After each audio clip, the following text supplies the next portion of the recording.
U.S. President Donald Trump has threatened to raise tariffs on 8 European countries until they allow the U.S. to buy Greenland.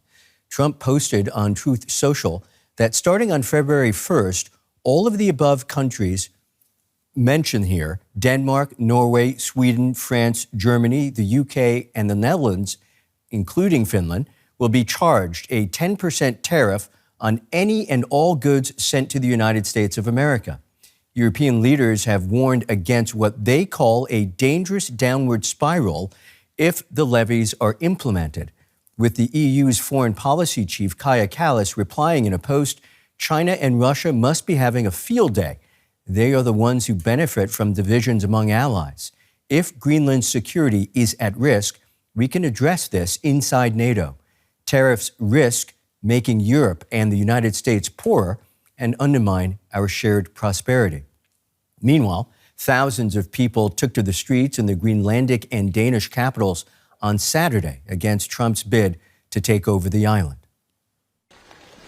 In a city of just 20,000 people, many of them were walking the streets of Nuuk, pushing back against US President Donald Trump's persistent campaign to take control of Greenland. We are not interested in being Americans. We are worried and just want to be ourselves and live our life here.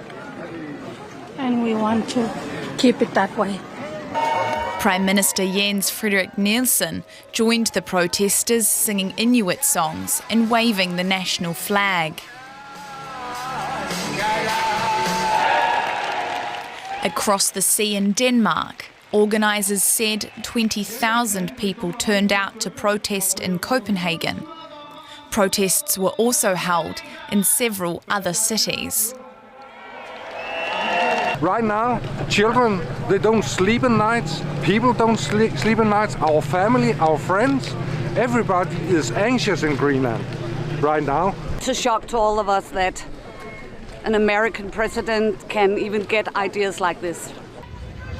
Trump claims he needs to take over the Danish autonomous territory for what he calls a matter of national security. He's now expanded his threats, posting online about potential 10% tariffs for 8 European countries, including Germany, who object to his ambitions.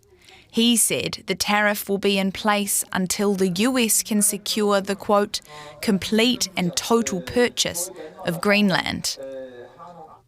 Trump's refusal to rule out taking it by military force has led to a diplomatic scramble and a renewed focus on the island's security from its NATO allies. An island that is staunchly trying to protect itself. DW correspondent Jack Parrick is joining us from Brussels now. Jack, how have the European countries targeted by these tariffs reacted? Yeah, quite strongly. It's important, firstly, to say that the reason those countries were targeted is that they were part of a group that sent a number of soldiers to Greenland in support of Denmark's insistence that the United States should not take it over. So it's a response to that. The French president, for instance, Emmanuel Macron, he said that no intimidation or threat will influence us, that threats are unacceptable and have no place in this context. The European Union, the president of the European Commission, combined a statement with Antonio Costa, the EU Council President, so Ursula von der Leyen and Antonio Costa, released a joint statement saying tariffs would undermine transatlantic relations and risk a dangerous downward spiral. Now, that's the public statements, but behind closed doors, I've been on the phone to a number of EU officials over the last 15, 16 hours or so since the statement was released, and one of them told me, who's directly involved in this sort of area, said we're very accustomed to the Trump administration trying to bully us with tariffs, but this is the first time that we are being publicly blackmailed with tariffs. And that's because the context of Trump's tariffs exchange with the rest of the world, including the European Union, where he was trying to rebalance America's trade with the rest of the world. This is using tariffs to try and force the countries of the European Union in order to shift their position on a foreign policy issue. So what can the EU and the affected countries do now? Yeah, I mean, that's the big question. And we know that ambassadors from the 27 European Union countries are meeting here in Brussels today. Now, one of the things that they can discuss at this emergency meeting is the potential to use an instrument which is called the anti-coercion instrument. It was set up after China economically tried to force Lithuania, an EU member state, to change its tact on its position on Taiwan.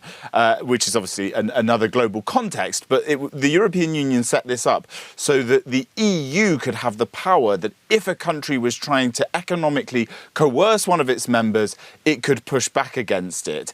And that is the discussion. They call it in these parts the trade bazooka.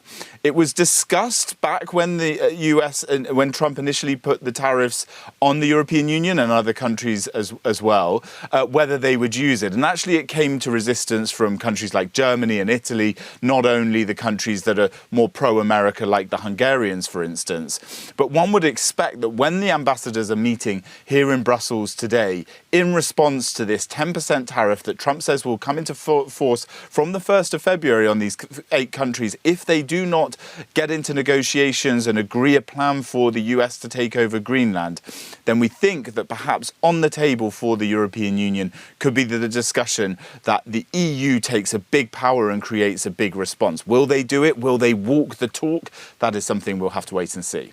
Jack, how is this going to affect the way the EU approaches global trade? Somewhat briefly, if you can. Well, yeah, well, interestingly, the European Union is in Latin America right now, Paraguay and Brazil, signing the Mercosur trade agreement with 5 Latin American countries.